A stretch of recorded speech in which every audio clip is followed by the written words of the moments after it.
If you're considering acquiring a watch in 2023, make sure you go in with all the information you need to make the best option.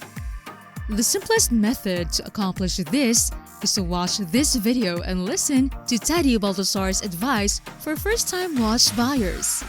Then, stay until the finish since the final tip could earn you money.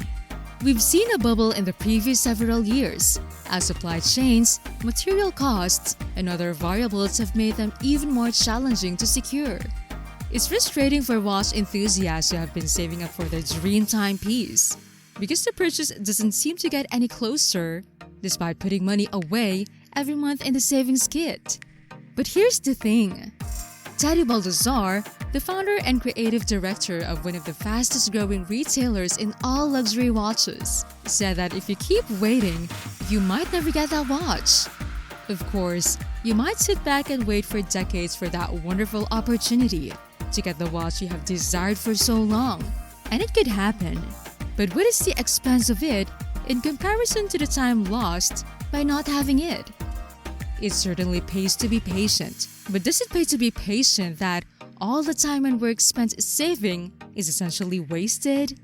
He also said that if you buy a watch and keep it for a few years, says 5, what you spend for it now doesn't matter. According to Teddy Baldassarre, we always have peaks and troughs in locations over the years, but the overall trend is unlikely to be upward. So, if you've saved up for a long time and are considering waiting for another, examine the balance of now against then.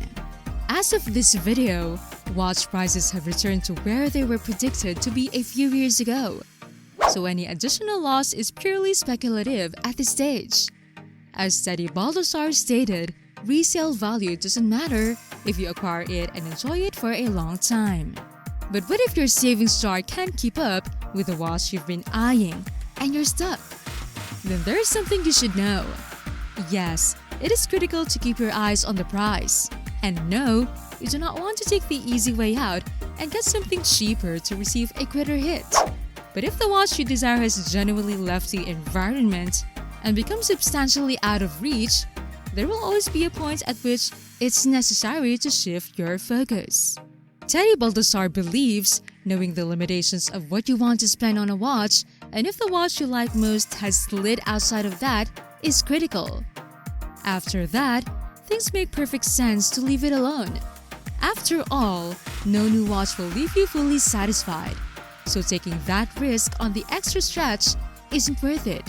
He noted that he does not recommend a hasty course change to whatever is most convenient, but that there will always be another watch that gets you just as good, if not better, results inside the bracket that makes sense to you.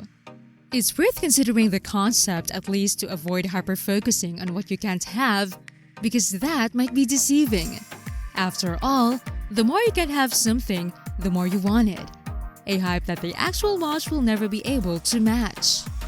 There has been a significant shift in opinion between conventional and independent music in recent years.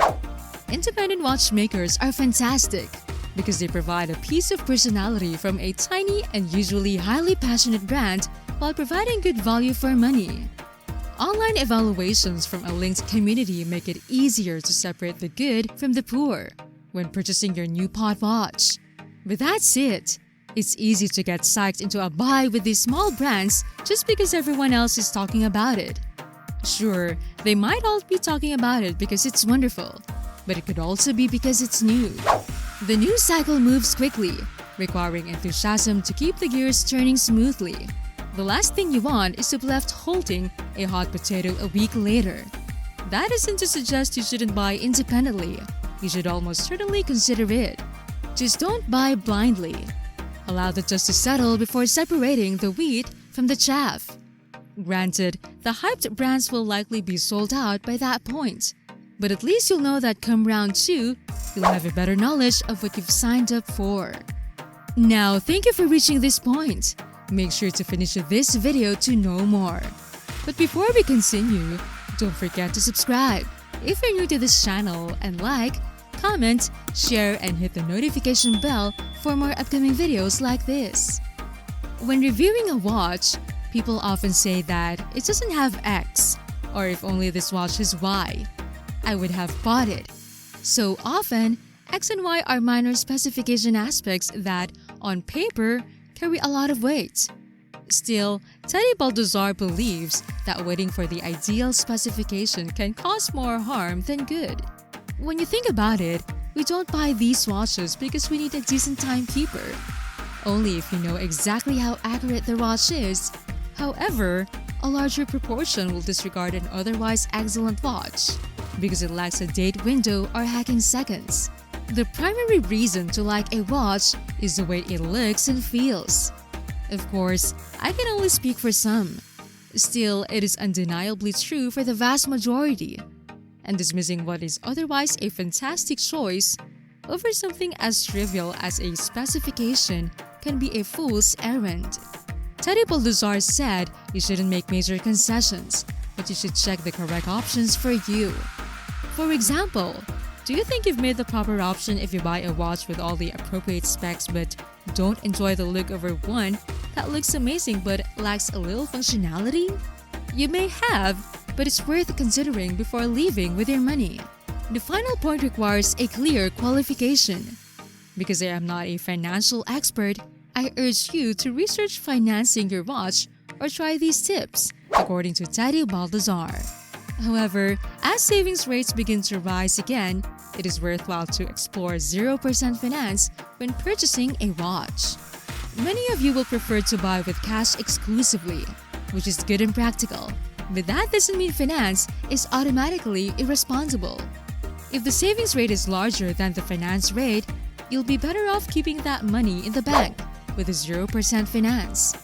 The higher the savings rate, the easier that decision becomes. You can wind up with more money than if you paid cash up front. Once again, it's important to examine if the payments are fully affordable.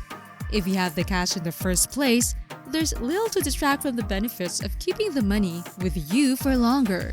You can use your money to pay for the watch over time, and you'll finish up in the same spot, if not a little better off. So there you have it, 5 top watch buying suggestions you should know when purchasing your first watch. What advice do you have? Please leave them in the comment section below. And that's it. Thank you for watching. What do you think of these tips? Let me know in the comment section below. If you like this video, don't forget to subscribe to this channel to be updated for upcoming videos like this. Before you leave, did you know the top 5 wanted Rolex watches in the world? If you want to know more, make sure to click and watch this video right here. See you there.